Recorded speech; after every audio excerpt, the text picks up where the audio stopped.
ሰላም በዛሬው የትሩ ክራይም ፕሮግራማችን አጠቃላይ የኔቫዳ ግዛት አስደንግጦ የነበረውንና መላው ህብረተሰብ ታላቅ ቁጣና ሐዘን የተከታተለውን አሰቃቂ ወንጀል መዝገብ ይዘንላችሁ ቀርበናል።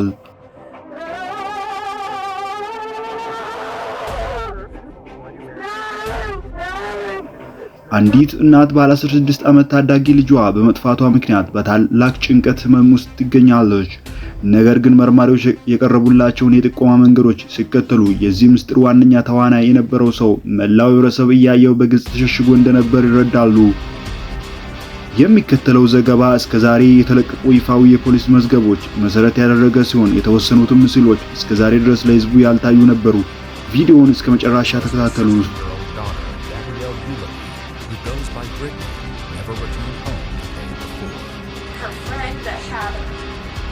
Talked to him, he dropped her off at high school at 4 o'clock.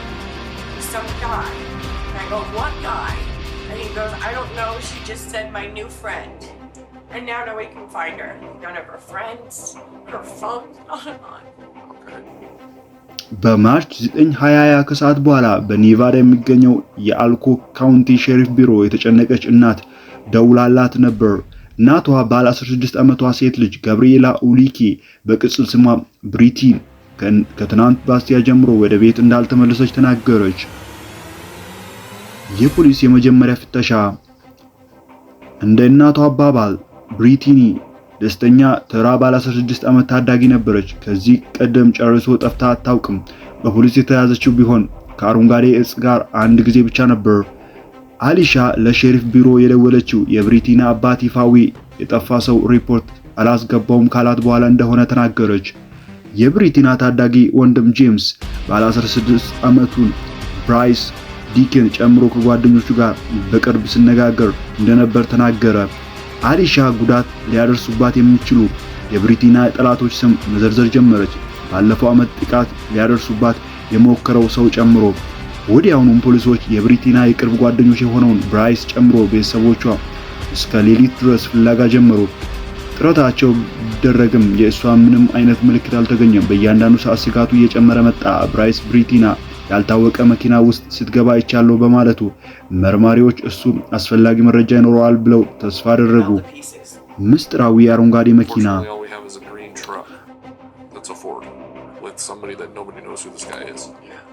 The deputy leaves and immediately police and loved ones, including Brittany's close friend Bryce.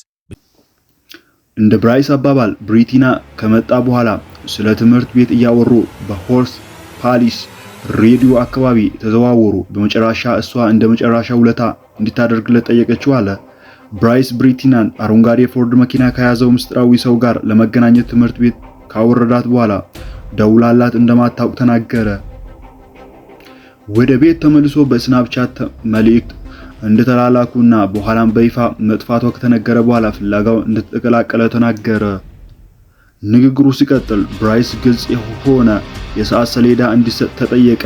ነገር ግን እዛው የሆነ ነገር እንደጎደለ የሚሰማው ስሜት ማስወገድ አልቻለም። ብራይስ ለአዛው የጽሑፍ ልውጦች አሳየው።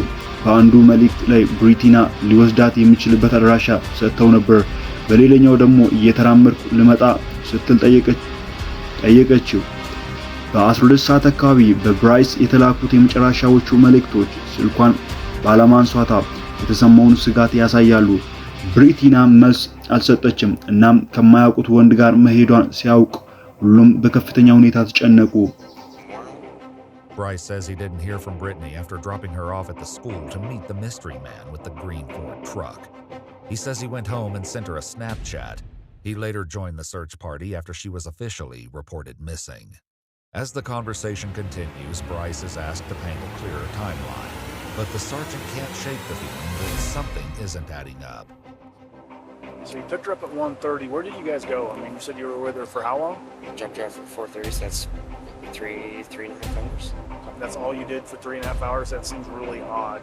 That you just drive aimlessly around. That's what I do almost every day. I usually can smell somebody that's leaving out something. So what are you leaving out? I'm not leaving out anything, sir. አሰቃቂው ግኝት መርማሪዎች ለፍንጭ የካሜራ ምስሎች መመርመር ጀመሩ። አንድ ቪዲዮ ደግሞ ጉዳዩን ማንም ባልጠበቀው መልኩ ሊቀይረው ነው። ብሪቲና የመፈለግ ስራ ሲቀጥል የሰለጠኑ ፈቃደኛ ሰራተኞች ብራይስ እሷን ጥያት ሄድ ካለበት ትምህርት ቤት 7 ማይል ርቀት ላይ ወደሚገኝ ቦታ አመሩ። እዚያም አንድ ፈቃደኛ ሰራተኛ ሰማያዊ ሸር ተመልክቶ ለመመርመር ቀረበ። ያገኘው ነገር ምርመራው ወደ አሰቃቂ አቅጣጫ ወሰደው።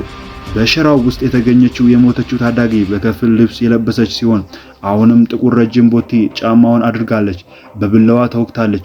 እስካሁን አስክሬኑን ማንነቱን አልተረጋገጠም። ነገር ግን አንድ መርማሪ ከብሪቲና እናት ጋር በአካል እየተነጋገረ በነበረበት ወቅት ጥሪ ደርሰዋል።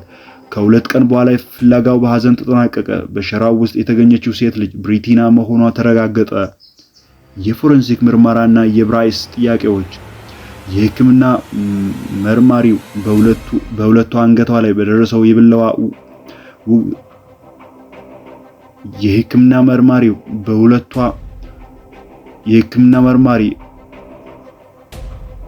በአንገቷ ላይ በደረሰው የብለዋ ውጋትና በእንቅርት መጥፋት የሕክምና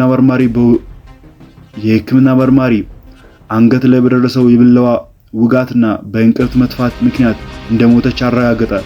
ጥቃት ከደረሰባት ሰው ጋር ታግላ ሊሆን ይችላል በሚል እምነት መርማሪዎች ለፎረንሲክ ምርመራ የጥፍር ቁርጥራጭ ሰበሰቡ። ሌሎች የተሰበሰቡ ማስረጃዎች የቱንባሆ ምራቅና የብሪቲና ስም የተጻፈበት የቁልፍ ሰንሰለት ይገኙበታል። መርማሪዎች የመኪና ጎማ ምልክቶች ፎቶ አንስተዋል። ነገር ግን በፍርድ ቤት ሰነዶች መሰረት በቦታው ላይ ድንጋዮች መብዛታቸው ምክንያት ግልጽ የሆነ ምስል ማግኘት አልቻሉም። መርማሪው ብራይስ ምስጢራዊ ጓደኛውን እንድታገኝ ስላወረዳት ጊዜ በዝርዝር እንዲናገር ጠየቀው።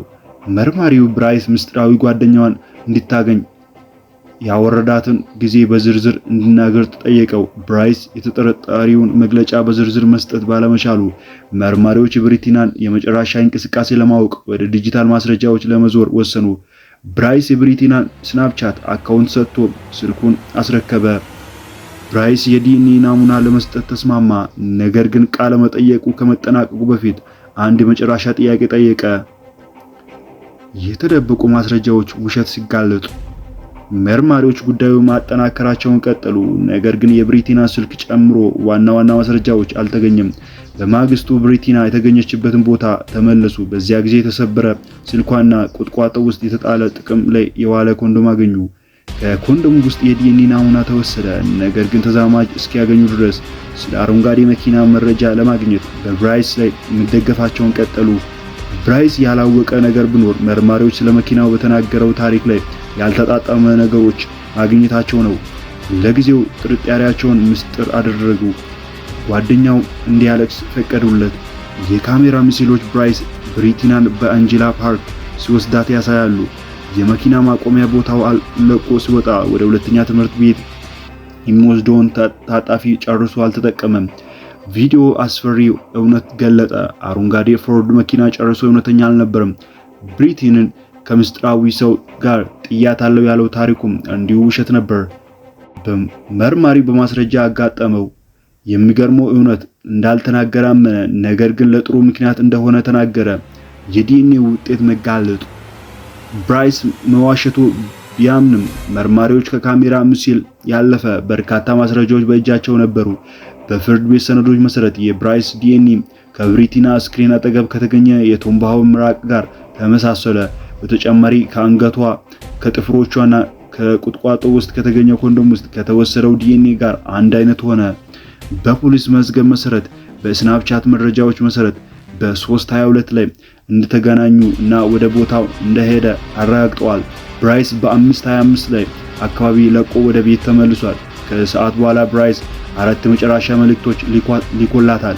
የብሪቲን የመጨረሻ ቦታ አስክሬኑ ከተገኘበት ቦታ ጋር አንድ አይነት ነበር። የፍርድና ማጠቃለያ። የብራይስ ታሪክ ደግሞ ሲቀያየር ሌላ ታዳጊን ለመክሰስ ሞከረ።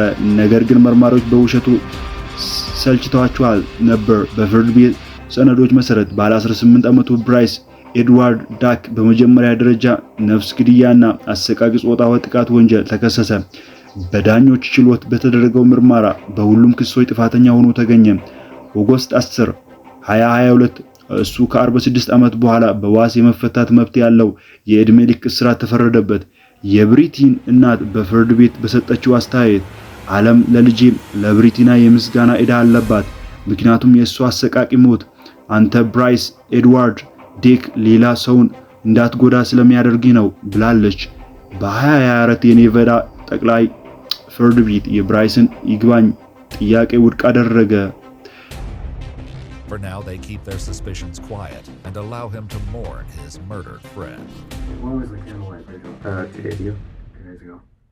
How was that? Good luck. Did you release the candlelight vigil? You could say something important. What would you say? You love me. I'm about to say. Let me try it. Say what you're ይህ ታሪክ የሚያስታውሰን በህይወታችን ውስጥ የምናስገባቸው ሰዎች ማን እንደሆኑ በጥንቃቄ ማስተዋል እንዳለብን ነው። የዛሬው ዘገባችን ይህን ይመስል ነበር። በቪዲዮ ከተደሰቱ ላይክ ማድረጉን አይርሱ። ወደፊት እንደነዚህ አይነት አዘጋጅተን የምናቀርባችሁ የፖሊስ መዝገቦችን፣ አሰቃቂ እውነት ታሪኮች እንዲደርሷችሁ ቻናልን ሳብስክራይብ በማድረግ የደወል ምልክቷን ይጫኑ። በሌላ ዘገባ እስክንገናኝ ደህና ሁኑ።